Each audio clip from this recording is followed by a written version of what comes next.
2027 కల్లా China తైవాన్ని occupy చేయబోతోందా, complete గా తైవాన్ని ఆక్రమించబోతోందా? ఇప్పుడు వస్తున్న కథనాలు చూస్తే ఇది నిజమే అనిపిస్తుంది.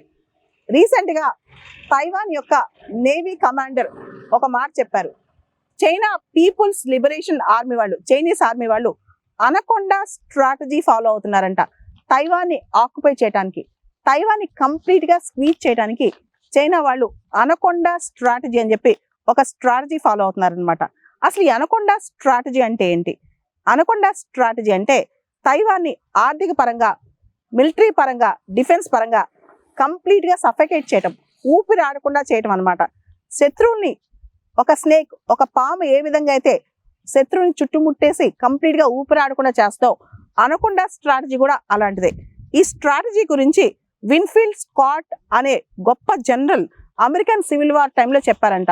అనకొండా స్ట్రాటజీ అంటే కంప్లీట్ గా శత్రువుని చుట్టుముట్టడం, శత్రువుకి ఊపిరి ఆడకుండా చేయటం, శత్రువుని కబళించి వేయటం.